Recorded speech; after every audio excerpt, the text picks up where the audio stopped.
तो मैंने आप लोगों के लिए एक नई सीरीज स्टार्ट की है हिंदी की। तो हिंदी के जितने भी इम्पॉर्टेंट टॉपिक्स हैं जो कि एग्ज़ाम के लिए बहुत इम्पॉर्टेंट हैं, जैसे हिंदी भाषा हो गया, वर्णमाला, वर्तनी, संधि, समास, उपसर्ग, संज्ञा, सर्वनाम, मुहावरे, लोकोक्ति, छंद या अलंकार, और भी टॉपिक्स हैं। तो मैं आप लोगों के लिए एक एक करके सारे टॉपिक्स लाती जाऊंगी। तो आज का जो हमारा टॉपिक है वो है हिंदी भाषा के ऊपर। इस वीडियो में मैं आपको क्वेश्चन और आंसर्स के साथ साथ ही समझाऊंगी, अलग से नहीं समझाऊंगी। जैसे जैसे क्वेश्चंस आते जाएंगे मैं आप लोगों को समझाती जाऊंगी। तो चलिए हम अपने क्वेश्चन नंबर फर्स्ट पे आते हैं। क्वेश्चन नंबर 1 है हमारा, भारत में बोले जाने वाला सबसे ज़्यादा भाषा परिवार कौन सा है? तो भाषा परिवार के बारे में पूछा गया है कि भारत में सबसे ज़्यादा क्या बोला जाता है। अगर हम भारत की बात करते हैं, ठीक है, अगर हम भारत की बात करते हैं तो भारत में कुल 4 भाषा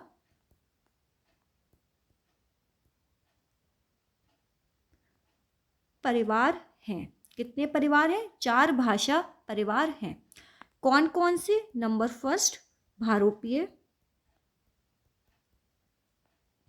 नंबर सेकंड द्रविड़, नंबर थर्ड आस्ट्रिक, ठीक है, एंड नंबर फोर्थ चीनी तिब्बती। 4 हो गए। भारोपियों को इंग्लिश में इंडो यूरोपियन कहते हैं। द्रविड़ को तो सबको पता है, द्रविडियन बोलते हैं, ठीक है। अभी कितने परसेंट लोगों द्वारा यूज़ किया जाता है? कितने परसेंट लोगों द्वारा बोला जाता है? ठीक है, तो भारोपीय बोला जाता है लगभग 73% लोगों के द्वारा, ठीक है। द्रविड़ बोला जाता है लगभग 25% लोगों के द्वारा। ऑस्ट्रिक बोला जाता है लगभग 1.3% लोगों के द्वारा, और चीनी तिब्बती बोला जाता है लगभग 0.7% लोगों के द्वारा। तो इसमें पूछा था कि सबसे ज़्यादा बोले जाने वाला कौन सा है? ऑप्शन 3 भारोपीय। क्वेश्चन नंबर 2 पे आते हैं हम। हिंदी किस भाषा परिवार की भाषा है? किस भाषा परिवार की भाषा है हिंदी? हिंदी भारोपीय। किसकी? भारोपीय की भाषा है हिंदी। बहुत अच्छे से याद करना है ये। और भारोपीय कितने परसेंट लोगों द्वारा बोला जाता है? अराउंड 73% लोगों द्वारा बोला जाता है। क्वेश्चन नंबर 3 पे आते हैं, ठीक है। भारतीय आर्य भाषा को कितने कालों में विभक्त किया गया है? तो भारतीय आर्य भाषाओं को कितने कालों में विभक्त किया गया है? 3 कालों में विभक्त किया गया है। कितने? 3 कालों में। अब वो तीन काल कौन से हैं वो हम देख लेते हैं। सबसे पहले प्राचीन भारतीय आर्य भाषा, ठीक है। फिर आती है मध्य कालीन भारतीय आर्य भाषा। फिर आती है आधुनिक भारतीय आर्य भाषा, ठीक है। अब प्राचीन भारतीय आर्य भाषा 1500 ईस्वी पूर्व से लेके 500 ईस्वी पूर्व तक है। मध्यकालीन भारतीय आर्य भाषा 500 ईस्वी पूर्व से लेके 1000 ईस्वी तक है, ठीक है।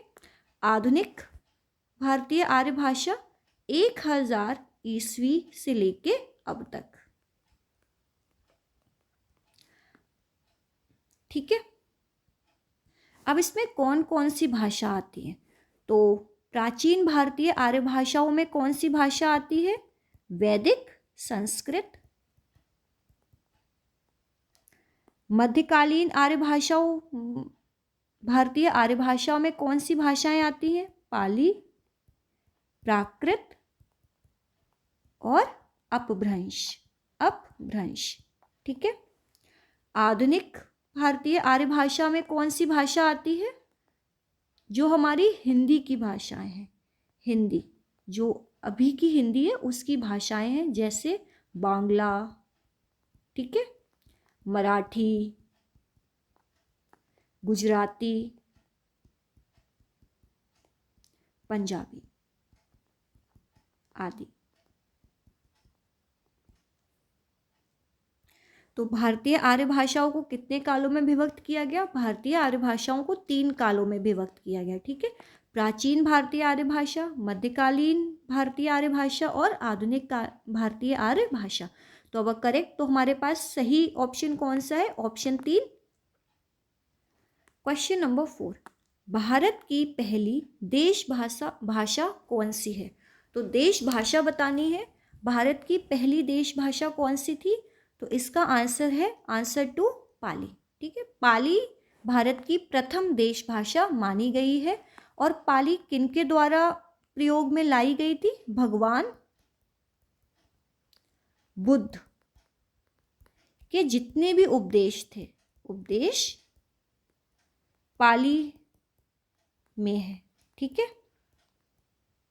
और भगवान बुद्ध ने ही पाली को देश भाषा बनाया था। तो प्रथम देश भाषा कौन सी है? पाली। क्वेश्चन 5 पे आते हैं, भगवान बुद्ध के उपदेश किस भाषा में है? तो ये हमने अभी देखा था, ऑप्शन 2 पाली भाषा में है। और पाली भाषा को ही प्रथम देश भाषा माना गया, ठीक है। क्वेश्चन 6, महावीर के उपदेश किस भाषा में है? तो महावीर स्वामी के उपदेश किस भाषा में थे? ऑप्शन 1 प्राकृत भाषा में महावीर स्वामी के उपदेश थे। तो प्राकृत भाषा कौन सी ईस्वी में लाई गई थी? 1 ईस्वी से लेके 500 ईस्वी तक प्राकृत भाषा का प्रयोग हुआ था, ठीक है। और पाली भाषा का प्रयोग कब से कब तक हुआ था? 500 ईस्वी से लेके ईस्वी पूर्व से लेके 1 ईस्वी तक। तो सबसे पहले पाली, फिर प्राकृत, फिर अपभ्रंश, ठीक है। तो पाली कब से कब तक चली? 500 ईस्वी पूर्व से लेके 1 ईस्वी तक। किनके द्वारा यूज की गई? भगवान बुद्ध। प्राकृत कब से कब तक रही? 1 ईस्वी से लेके 500 ईस्वी तक। किनके द्वारा प्रयोग में लाई गई? महावीर स्वामी के द्वारा, ठीक है। अपभ्रंश कब से कब तक रही? 500 ईस्वी से लेके 1000 ईस्वी तक। क्वेश्चन नंबर 7 पे आते हैं, हिंदी की आदि जननी कौन है? ठीक है। तो हिंदी की आदि जननी किसे माना गया? हिंदी की आदि जननी संस्कृत को माना गया। तो हमारा करेक्ट आंसर क्या है? संस्कृत। अब हिंदी का विकास किस रूप में हुआ वो देख लेते हैं।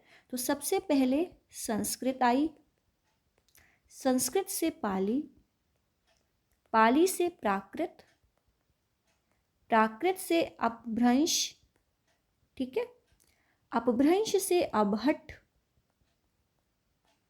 अबहट से प्राचीन हिंदी।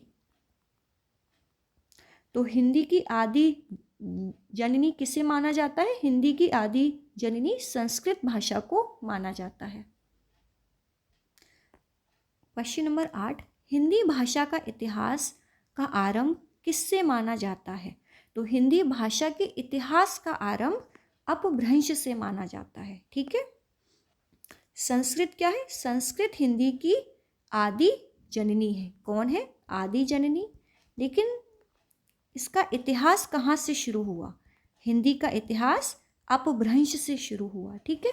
तो संस्कृत पाली प्राकृत भाषा से होती हुई अपभ्रंश तक पहुंचती है, और फिर अपभ्रंश के बाद वो अबहट तक पहुंचती है, और अबहट के बाद वो प्राचीन हिंदी का रूप लेती है, प्राचीन हिंदी का रूप लेती है, ठीक है। क्वेश्चन नंबर 9, कौन सी भाषा संस्कृत भाषा का अपभ्रंश रूप है? ठीक है, अपभ्रंश रूप यानी एक आगे का रूप। तो संस्कृत भाषा का कौन अपभ्रंश रूप है? संस्कृत भाषा का पाली भाषा अपभ्रंश रूप है। क्यों? क्योंकि सबसे पहले संस्कृत आई, संस्कृत पाली में चेंज हुई, पाली से प्राकृत, प्राकृत से अपभ्रंश, अपभ्रंश से अवहट्ट, और अवहट्ट से होती हुई प्राचीन हिंदी का रूप लिया। ठीक है, तो संस्कृत भाषा का अपभ्रंश कौन सा रूप है? पाली भाषा। क्वेश्चन नंबर 10, अधिकतर भारतीय भाषाओं का विकास किस लिपि में हुआ है? तो हमसे लिपि पूछी है कि अधिकतर भारतीय भाषाओं का विकास किस लिपि में हुआ है। तो इसका करेक्ट आंसर है ऑप्शन 4, ब्राह्मणी लिपि में। तो अधिकतर भारतीय भाषाओं का विकास ब्राह्मणी लिपि में हुआ है। क्वेश्चन नंबर 11, हिंदी भाषा किस लिपि में लिखी जाती है? तो हिंदी भाषा किस लिपि में लिखी जाती है? देवनागरी लिपि में।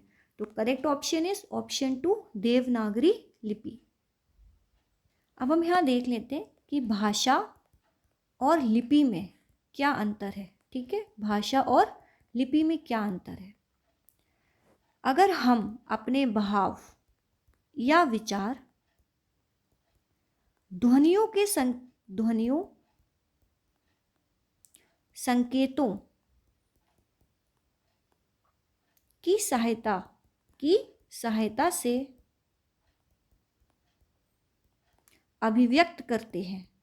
अभिव्यक्त करते हैं तो उसे भाषा कहते हैं। ठीक है, अगर हम अपने भाव और विचार ध्वनि संकेतों की सहायता से अभिव्यक्त करते हैं तो उसे भाषा कहते हैं, और यदि हम अपने भाव और विचार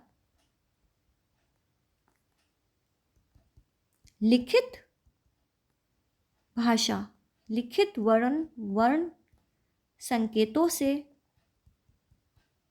अभिव्यक्त करें, ठीक है,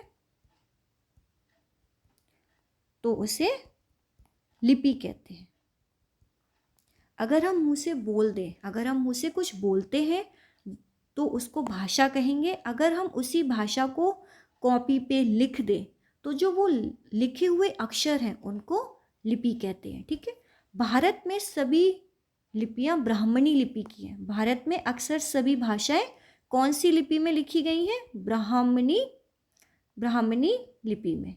ठीक है, ब्राह्मणी लिपि में लिखी गई है। अभी ब्राह्मणी लिपि मानी जाती है कि ये ब्रह्मा, जो हमारे भगवान हैं ब्रह्मा, उनके मुख से निकली है, उनके मुख से निकली हुई है। ठीक है, ब्राह्मणी लिपि का प्रयोग सर्वप्रथम वैदिक आर्यों ने शुरू किया था। किसने शुरू किया था? वैदिक आर्यों ने शुरू किया था। ठीक है,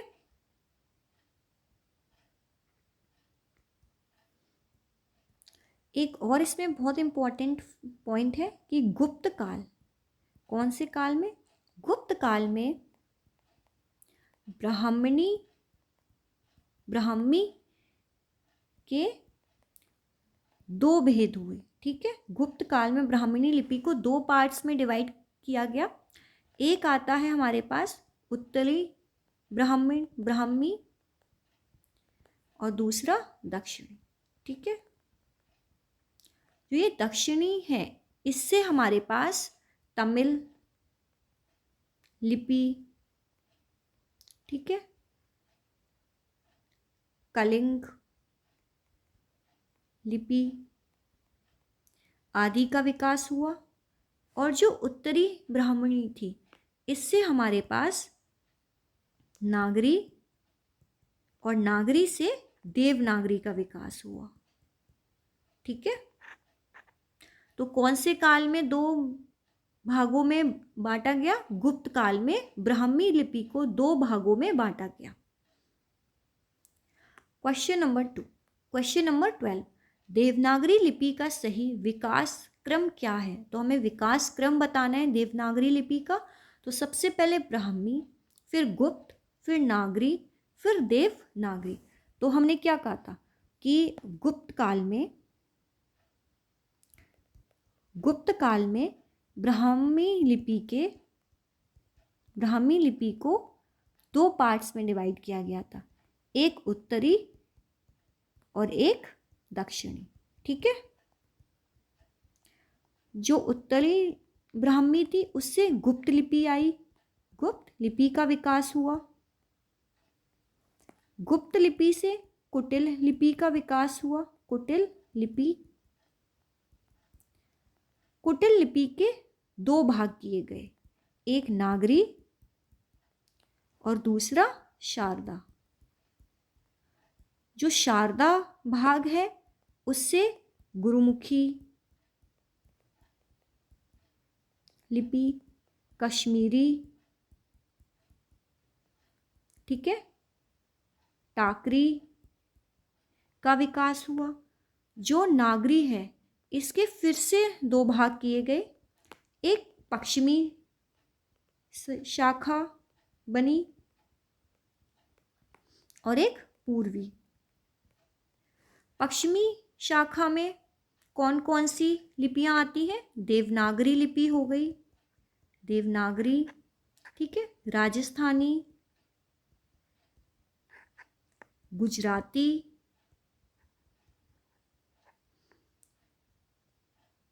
महाजनी और कैथी। पूर्वी शाखा में कौन कौन सी लिपियां आती हैं? बांग्ला लिपि,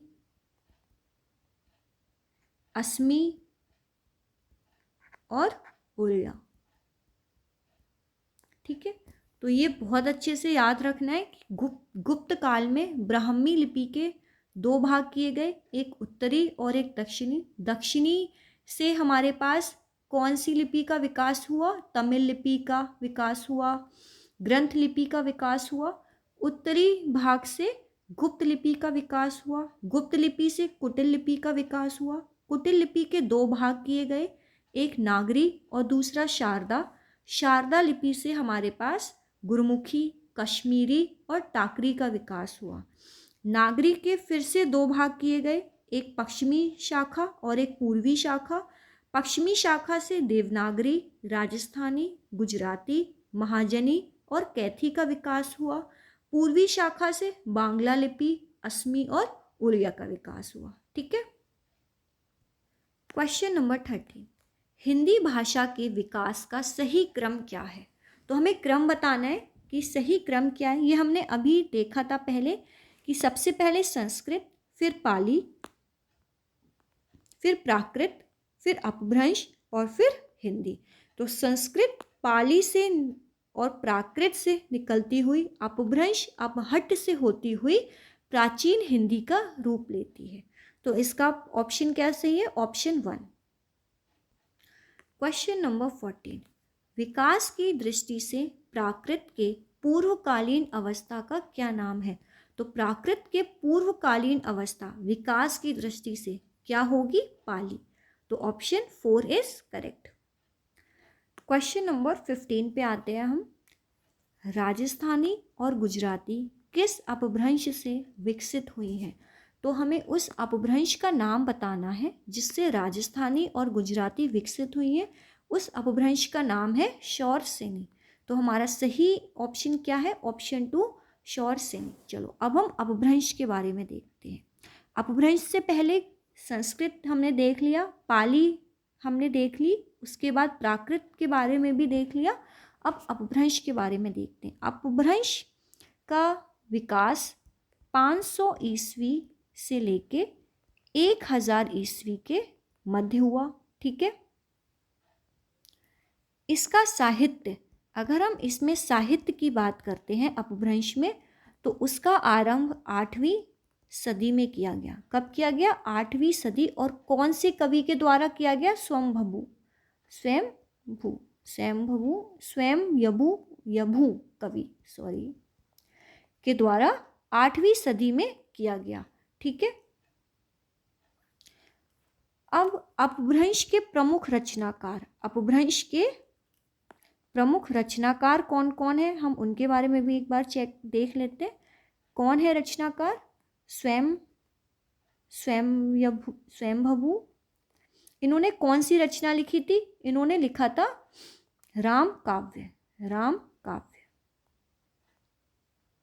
और इन्हें अपभ्रंश का वाल्मीकि कहा जाता है। क्या कहा जाता है? अपभ्रंश का वाल्मीकि।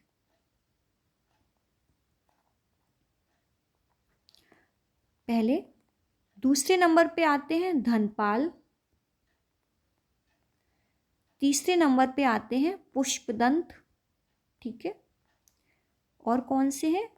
सरहप्पा, सरहप्पा। ठीक है। कण्हप्पा। ठीक है। ठीक है। अब हम अपभ्रंश के भेद के बारे में देख लेते हैं। अपभ्रंश के भेद। तो अपभ्रंश के कितने भेद होते हैं? अपभ्रंश के 6 भेद। अपभ्रंश को 6 भागों में बांटा गया है।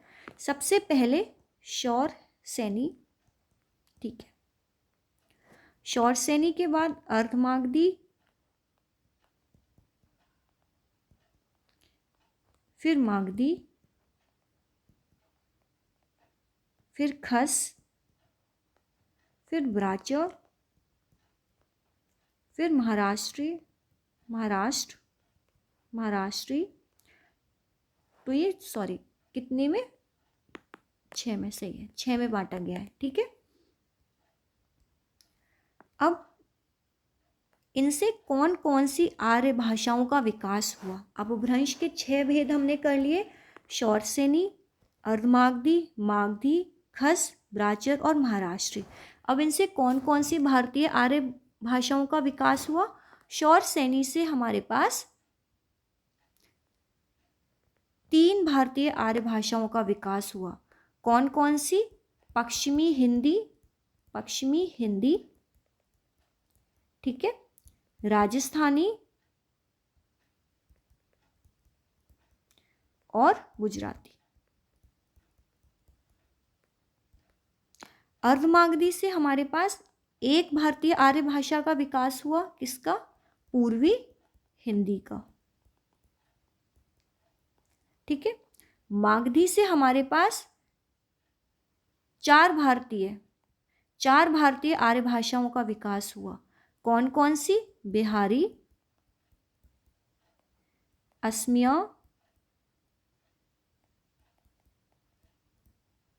बांग्ला और उड़िया। ठीक है। खस से हमारे पास एक भारतीय आर्य भाषा का विकास हुआ, पहाड़ी भाषा। ब्राह्मण से हमारे पास 2 भारतीय आर्य भाषाओं का विकास हुआ। कौन सी? एक पंजाबी और दूसरी सिंधी।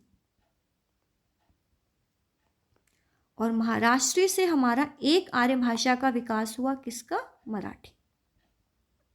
ठीक है। तो अपभ्रंश के 6 भेद हैं। अपभ्रंश को हमने 6 भागों में बांटा गया। शौरसेनी, अर्धमागधी, मागधी, खस, ब्राह्मण और महाराष्ट्री। शौरसेनी से 3 भारतीय आर्य भाषा निकली। कौन कौन सी? पश्चिमी हिंदी, राजस्थानी, गुजराती। अर्धमागधी से 1 भारतीय आर्य भाषा निकली, पूर्वी हिंदी। मागधी से 4 भारतीय आर्य भाषा निकली, बिहारी, असमिया, बांग्ला, ओडिया। खस से 1 भारतीय आर्य भाषा निकली, पहाड़ी। ब्राह्मण से 2 भारतीय आर्य भाषाएं निकली, पंजाबी और सिंधी। महाराष्ट्र से मराठी। ठीक है। तो अपभ्रंश का हमने देख लिया। 500 ईस्वी से लेके 1000 ईस्वी के मध्य इसका विकास हुआ। इसका साहित्य 8वीं सदी से आरंभ हुआ स्वयंभू कवि के द्वारा। इसके रचनाकार स्वयंभू कवि जिन्होंने राम काव्य लिखा, जिनको अपभ्रंश का वाल्मीकि भी कहा जाता है, धनपाल, पुष्पदंत, सरहप्पा और कण्हप्पा। ठीक है। Question number 16। ठीक है। पूर्वी हिंदी किसके अंतर्गत आती है? तो पूर्वी हिंदी किसके अंतर्गत आती है? पूर्वी हिंदी अर्धमागधी के अंतर्गत आती है, अर्धमागधी। ठीक है। अब खस के अंतर्गत क्या आता था? पहाड़ी आर्य भाषा। शौरसेनी के अंतर्गत 3 आती थी। कौन कौन सी? पश्चिमी हिंदी, राजस्थानी और गुजराती। और मागधी के अंतर्गत 4 आती थी, बिहारी, उड़िया, बांग्ला और असमिया। क्वेश्चन नंबर 17, इनमें से कौन सी भारतीय आर्य भाषा मगधी के अंतर्गत नहीं आती? तो ये मगधी लिखा हुआ है, ठीक है। तो कौन कौन सी नहीं आती है ये हमें बताना है। बिहारी आती है, उड़िया आती है, असमिया आती है, बांग्ला भी आती है। तो इसका करेक्ट आंसर होगा ऑप्शन 4, कोई नहीं। अच्छा, कौन सी आती है, सॉरी, तो इसका करेक्ट आंसर होगा सेकंड, ABCD, चारों आती है।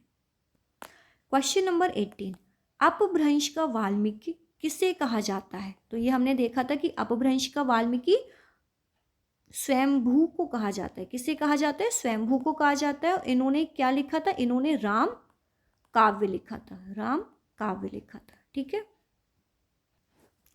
क्वेश्चन नंबर 19, अवहट्ट किसका विकृत रूप है? तो अवहट्ट किसका विकृत रूप है? अवहट्ट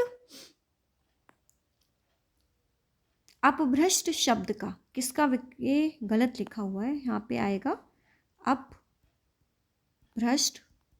शब्द का विकृत रूप है। और इसे अवहट्ट को और क्या कहा जाता है? इसे अपभ्रंश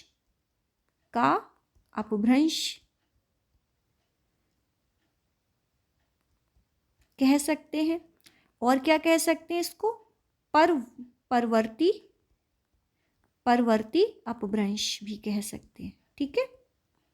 तो अवहट्ट को क्या क्या कह सकते हैं? अपभ्रंश का अपभ्रंश भी कह सकते हैं, परवर्ती अपभ्रंश भी कह सकते हैं, और ये अपभ्रष्ट शब्द का विकृत रूप है, ठीक है। अब अवहट्ट के बारे में देखते हैं।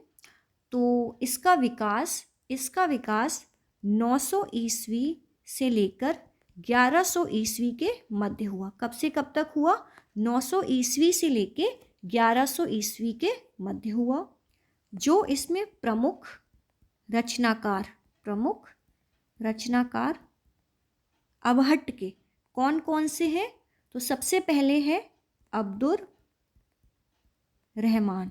कौन? अब्दुर रहमान, जिन्होंने क्या लिखा था? जिन्होंने लिखी थी संदेश रासक, ठीक है। तो संदेश रासक अवहट्ट में लिखी गई है। किसके द्वारा लिखी गई है? अब्दुर रहमान के द्वारा लिखी गई है। दामोदर पंडित, ठीक है। विद्यापति, इसको बहुत अच्छे से याद रखना है। दो, एक अब्दुर रहमान जिन्होंने संदेश रासक लिखी थी, और एक विद्यापति। इनकी एक रचना है कीर्ति लता। क्या रचना है इनकी? कीर्ति लता, जो कि अवहट्ट में लिखी गई है, इन 3 के अलावा एक और है ज्योतिश्वर ठाकुर, ठीक है। ये प्रमुख रचनाकार हैं। कौन कौन प्रमुख रचनाकार हैं? अब्दुर रहमान जिन्होंने संदेश रासक लिखी थी, दामोदर पंडित, विद्यापति जिन्होंने कीर्ति लता लिखी थी, और ज्योतिश्वर ठाकुर। अवहट्ट का विकास 900 ईस्वी से लेके 1100 ईस्वी के मध्य माना जाता है, ठीक है।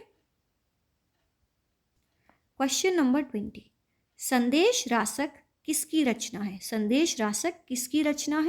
संदेश रासक अब्दुर रहमान की रचना है। विद्यापति की कौन सी रचना थी? इनकी थी कीर्ति लता, ठीक है। क्वेश्चन नंबर 21, कीर्ति लता किसकी रचना है? तो कीर्ति लता विद्यापति की रचना है। और कौन सी भाषा में लिखी गई है? अवहट्ट में लिखी गई है। किसमें? अवहट्ट में लिखी गई है। अब्दुर रहमान की कौन सी रचना थी? संदेश रासक, ठीक है। क्वेश्चन नंबर 22, हिंदी भाषा किस भाषा का शब्द है? तो हिंदी भाषा फारसी भाषा का शब्द है। किसका शब्द है? फारसी भाषा का शब्द है। हिंदी के प्रायः दो अर्थ माने गए हैं। कौन से? एक हमारे पास होता है कि हिंद देश के निवासी, तो इनको भी हिंदी बोला जाता है। और दूसरा हिंदी भाषा है, ठीक है। तो हिंदी भाषा किस भाषा का शब्द है? हिंदी फारसी भाषा का शब्द है। क्वेश्चन नंबर 23 है, हिंदी है हम, वतन है हिंदुस्तान हमारा। ये किसका कथन है? ये इकबाल का कथन है। किसका? इकबाल का कथन है। हिंदी है हम, वतन है हिंदुस्तान हमारा। क्वेश्चन नंबर 24 पे आते हैं, ब्रजभाषा साहित्य का प्राचीनतम ग्रंथ कौन सा है? तो हमें प्राचीनतम ग्रंथ बताना है ब्रजभाषा साहित्य का।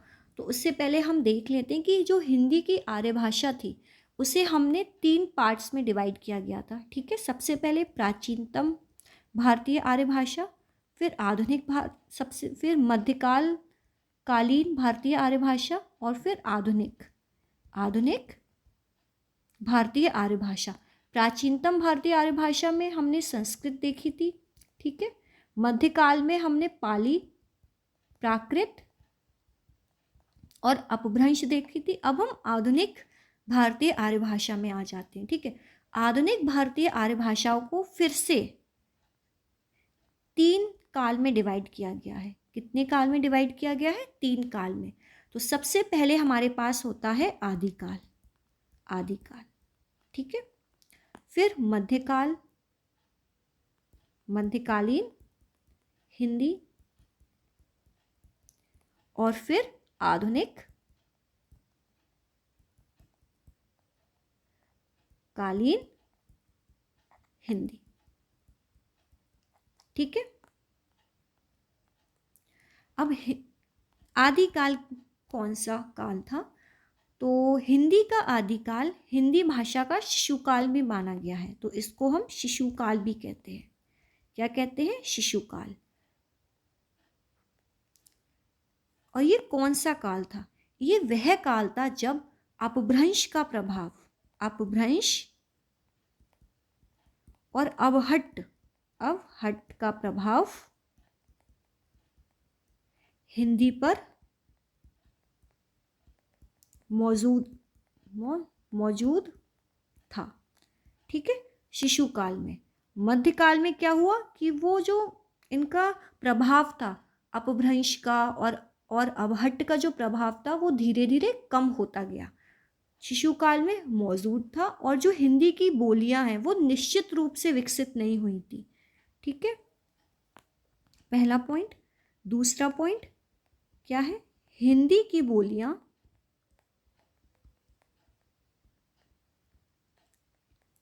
स्पष्ट नहीं थी। ठीक है, अब हम मध्यकालीन हिंदी में आते हैं। मध्यकालीन हिंदी में क्या हुआ था? ठीक है, यहाँ पे 3 मुख्य भाषाएं थी जो सबसे ज़्यादा देखने को मिलती हैं। सबसे पहले ब्रजभाषा, फिर खड़ी बोली,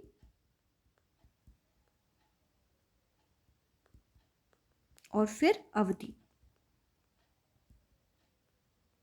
ठीक है, तो हम आदिकाल के बारे में रीड कर रहे हैं। आदिकाल में 3 इम्पॉर्टेंट बोलियां जो देखने को मिली थी वो थी ब्रजभाषा, फिर अवधी, और खड़ी बोली।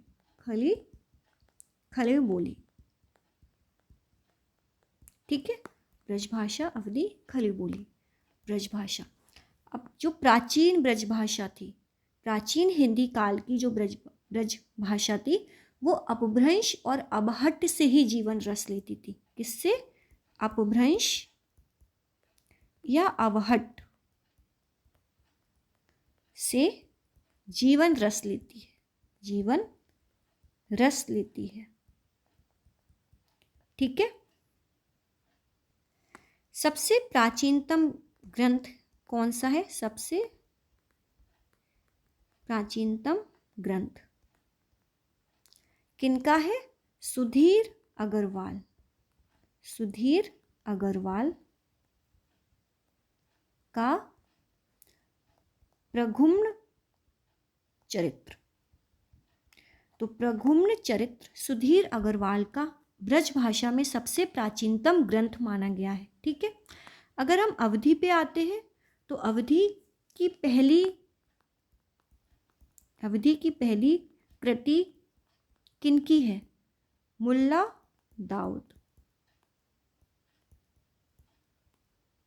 दाऊद की चंदायन या लोरकहा, ठीक है, मानी जाती है। क्या मानी जाती है? चंदायन या लोरकहा मुल्ला दाऊद की मानी जाती है। अगर हम खली बोली पे आते हैं तो इनके जो रचनाकार हैं खली बोली में वो कौन कौन है? गोरखनाथ, ठीक है, आमिर खुसरो,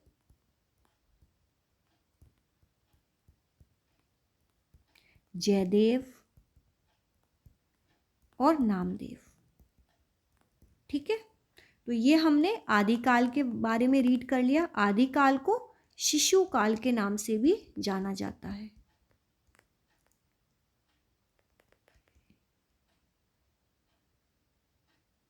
ठीक है, तो क्वेश्चन नंबर 24 पे थे। इसका करेक्ट आंसर क्या होगा?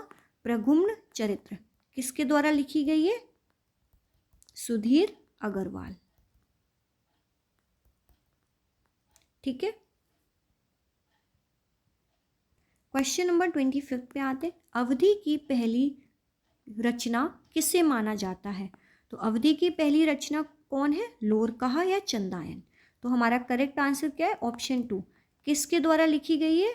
मुल्ला दाऊद के द्वारा, ठीक है। Question number 26। हिंदी की विशिष्ट भाषा ब्रजभाषा किस रूप में सबसे ज़्यादा प्रसिद्ध हुई? तो ब्रजभाषा किस रूप में सबसे ज़्यादा देखी गई? ब्रजभाषा काव्य भाषा के रूप में सबसे ज़्यादा देखी गई। और ब्रजभाषा का सबसे ज़्यादा विकास किन लोगों ने किया था? कृष्ण भक्त कवियों ने। किन्होंने किया था? कृष्ण भक्त कवियों द्वारा किया गया था, ठीक है। Question number 27। मध्यकाल में ब्रजभाषा को गौरवान्वित करने का श्रेय किसे जाता है? तो किन लोगों को जाता है? कृष्ण भक्त कवियों के द्वारा ब्रजभाषा गौरवान्वित की गई थी मध्यकाल में। अब ब्रजभाषा के कौन कौन से प्रमुख रचनाकार हैं हम उनको भी देख लेते हैं। उनका श्रेय हम किस किस को देते हैं? सबसे पहले सूरदास, ठीक है, इन्होंने सूर सागर लिखी थी। तो सूर सागर ब्रजभाषा में लिखी गई है सूरदास के द्वारा। किस काल में? मध्यकाल में। दूसरा आते हैं नंददास, श्रीभट्ट, ठीक है, मीराबाई। सूरदास जी को अष्ट छाप का जहाज भी बोलते हैं। क्या बोलते हैं? अष्ट छाप का जहाज। Question number 20। किसे अष्टछाप का जहाज भी कहा जाता है? सूरदास को कहा जाता है। और इनकी कौन सी रचना है? सूर सागर, जो कि ब्रजभाषा में लिखी गई है मध्यकाल के टाइम।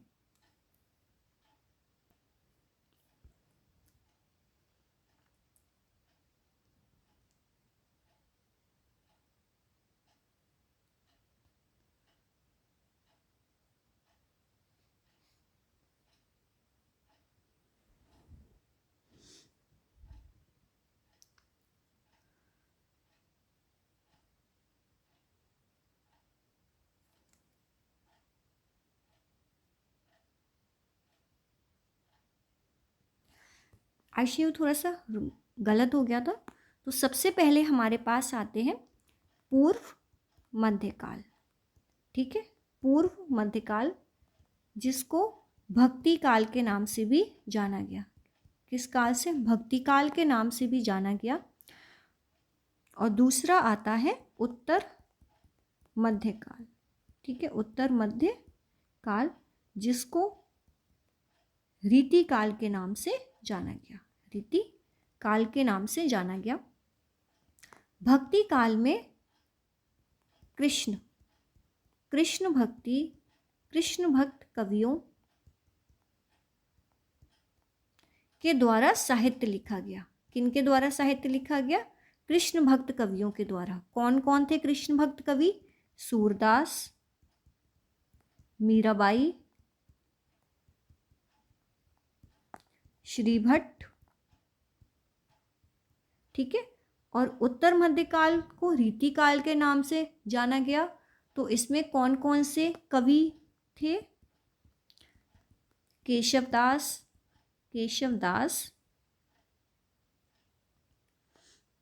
बिहारी, मोतीराम आदि, ठीक है। तो हमारे पास क्वेश्चन था कि उत्तर मध्यकाल को और किस नाम से जाना जाता है? तो उत्तर मध्यकाल को रीतिकाल के नाम से जाना जाता है, ठीक है। क्वेश्चन नंबर 21, तुलसीदास द्वारा रचित रामचरितमानस किस भाषा में लिखी गई है? तो तुलसीदास द्वारा रचित रामचरितमानस बैस वाली अवधी भाषा में लिखी गई है। कौन सी भाषा में लिखी गई है? अवधी भाषा में लिखी गई है। और किस काल में लिखी गई है? ये भी मध्यकाल में लिखी गई है। कब लिखी गई है? मध्य काल में लिखी गई है। अब मध्यकाल में अवधी भाषा में, कौन सी? अवधी भाषा में और भी बहुत सारी रचनाएं हुई होंगी। तो कौन कौन सी रचनाएं और हुई थी? कुतुब्बन के द्वारा मृगावती लिखी गई, ठीक है। जायसी के द्वारा पद्मावत लिखी गई।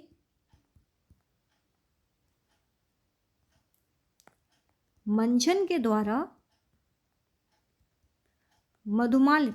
मधुमालती लिखी गई।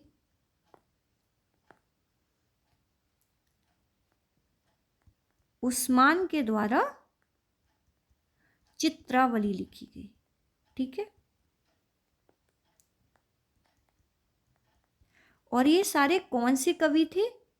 इन कवियों को प्रेम मार्गी या सूफी कवि कहते हैं, ठीक है। तो अगर हम मध्यकाल की बात करते हैं तो मध्यकाल में जो ब्रज भाषा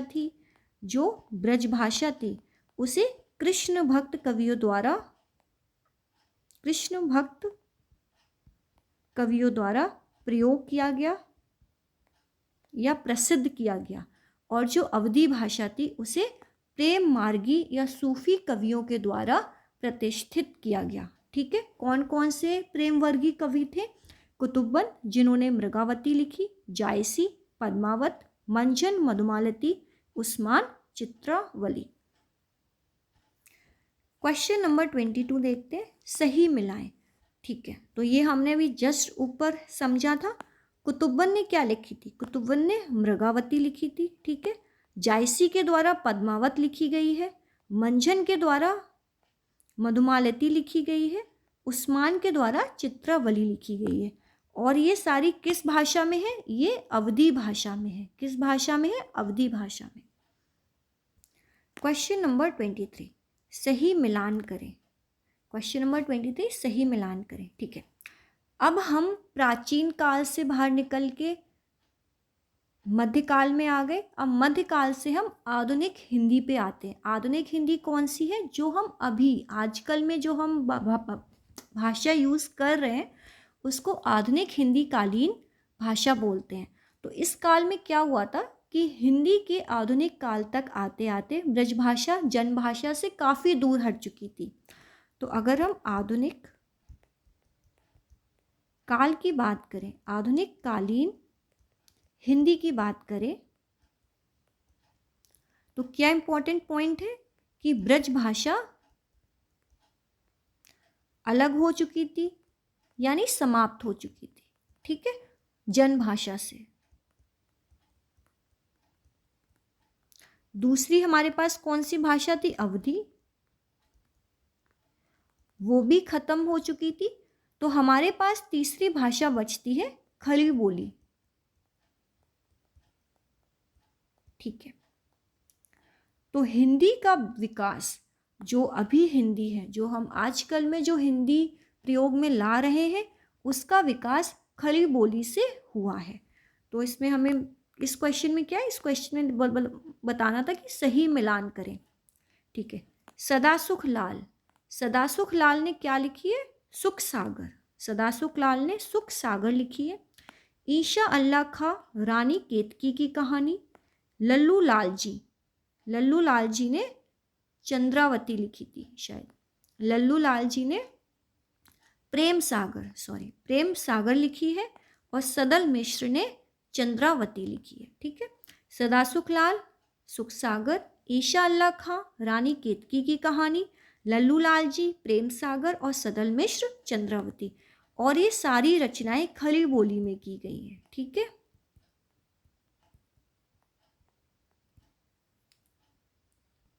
क्वेश्चन नंबर 24 पे आते हैं। ईशा अल्लाह खां द्वारा रचित रानी केतकी की कहानी का दूसरा नाम क्या है? तो दूसरा नाम क्या था? उदयभान चरित्र। क्वेश्चन नंबर 25, भारतेंदु युग कब से कब तक चला? तो भारतेंदु युग कब से कब तक चला? 1850 ईस्वी से लेके 1900 ईस्वी तक चला। तो भारतेंदु युग के बारे में क्या कहा जाता है कि हिंदी सही मायने में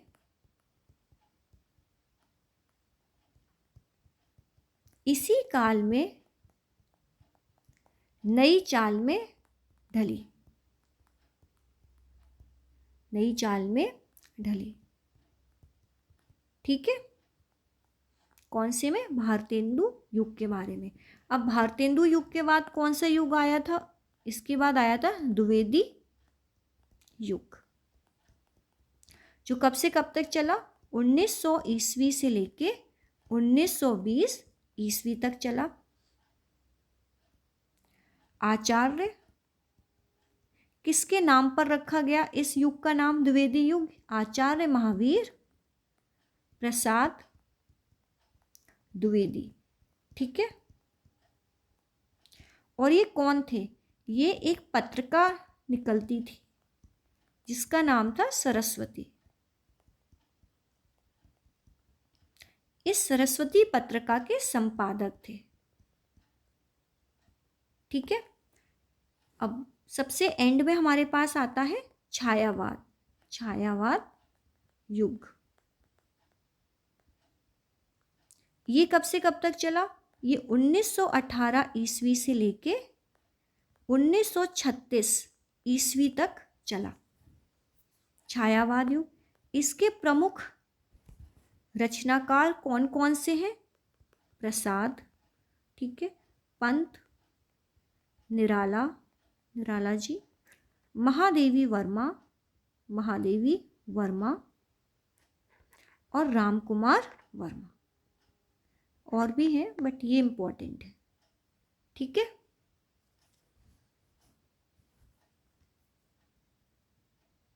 क्वेश्चन नंबर 26, इनमें से कौन छायावाद कवि हैं? तो छायावाद कवि कौन कौन है? महादेवी वर्मा, आचार्य रामचंद्र शुक्ल, प्रेमचंद, राजकुमार वर्मा, पंत और निराला। तो ये सभी ही छायावाद कवि हैं। छायावाद युग कब से कब तक चला था? 1918 ईस्वी से लेके 1936 ईस्वी तक चला था। ठीक है, अच्छा, प्रेमचंद किसके लिए फेमस है? प्रेमचंद उपन्यास और कहानी के लिए फेमस है, कहानियों के लिए फेमस है। ठीक है, आचार्य रामचंद्र शुक्ल की अगर हम बात करें तो उनको भाषा शैलियां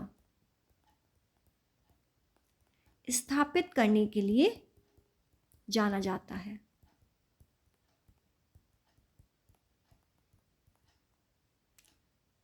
ठीक है,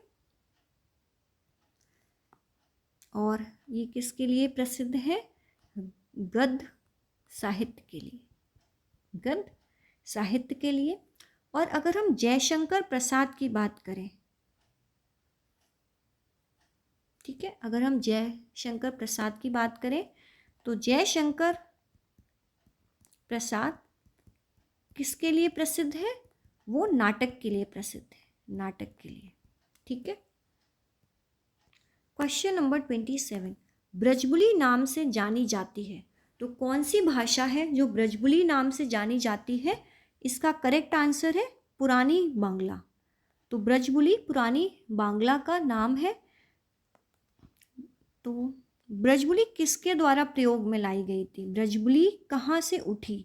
तो बंगाल में, क्या बंगाल में कृष्ण भक्ति द्वारा, कृष्ण भक्त कवियों द्वारा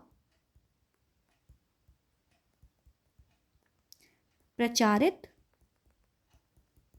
भाषा का नाम ब्रजबुली है। तो ब्रजबुली का किस नाम से जानी जाती है? और पुरानी बांग्ला के नाम से। ठीक है। क्वेश्चन नंबर 28, बंगाल में सूफियों द्वारा प्रचारित अवधी भाषा का क्या नाम है? तो इसका करेक्ट आंसर होगा ऑप्शन 2, गोहारी या गोयारी।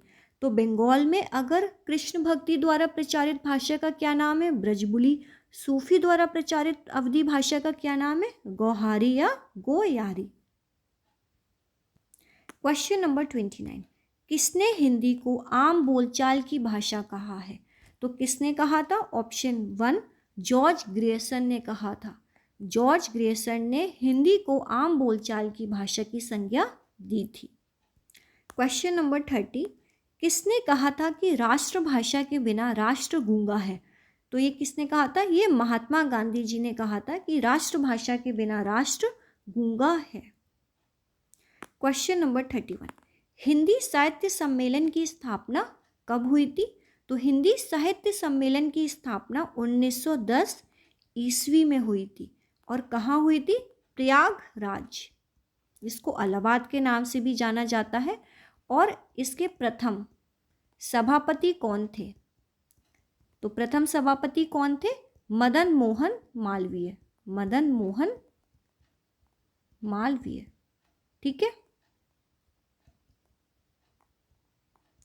और हिंदी साहित्य सम्मेलन, एक हिंदी साहित्य सम्मेलन 1918 में हुआ था, जिसको इंदौर अधिवेशन के नाम से, इंदौर सम्मेलन के नाम से भी जाना जाता है। तो इस इंदौर सम्मेलन में क्या हुआ था? इसके सभापति कौन थे? इंदौर सम्मेलन के सभापति कौन थे? गांधी जी इसके सभापति थे। और इस इंदौर सम्मेलन जो 1918 में हुआ था, इसके बाद ही गांधी जी ने दक्षिण में हिंदी के प्रचार के लिए अपने बेटे को भेजा था। और उनके बेटे का क्या नाम था? देवदास गांधी। ठीक है। 32, भारतीय संविधान के किन अनुच्छेदों में राजभाषा संबंधी प्रावधानों का उल्लेख है? तो राजभाषा संबंधी प्रावधानों का उल्लेख किन अनुच्छेदों में है? आर्टिकल 343 से लेके 351 तक। ठीक है। आर्टिकल 341 से लेके 351 तक इसमें हिंदी से संबंधी जो भी प्रावधान है उनका उल्लेख किया गया है। तो सबसे पहले 343 आर्टिकल में क्या बताया गया है? इसमें संघ की राजभाषा का उल्लेख है। ठीक है, कि संघ की राजभाषा कौन होगी? हिंदी होगी। आर्टिकल 344 में क्या बताया गया है? इसमें बताया गया है कि राजभाषा के संबंध में आयोग बनेगा जो 5 वर्ष के उपरांत, ठीक है, और संसद की समिति बनेगी जो कि 10 वर्ष के उपरांत। ठीक है। तो आयोग किसके द्वारा बनाया जाएगा? राष्ट्रपति के द्वारा। ठीक है। अब आर्टिकल 345 से लेके आर्टिकल 347 तक इसमें क्या लिखा है? इसमें प्रादेशिक भाषाओं का जिक्र किया गया है। ठीक है।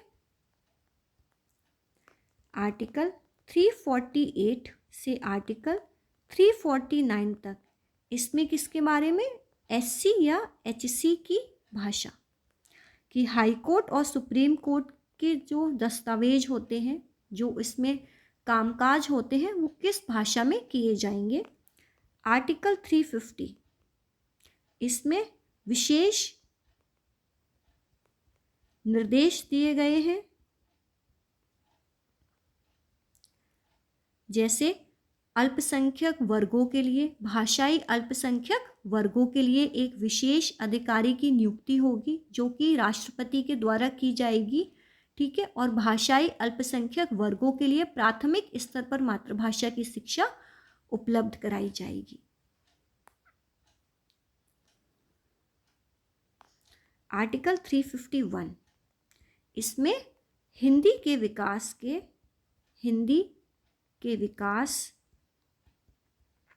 के लिए निर्देश, ठीक है।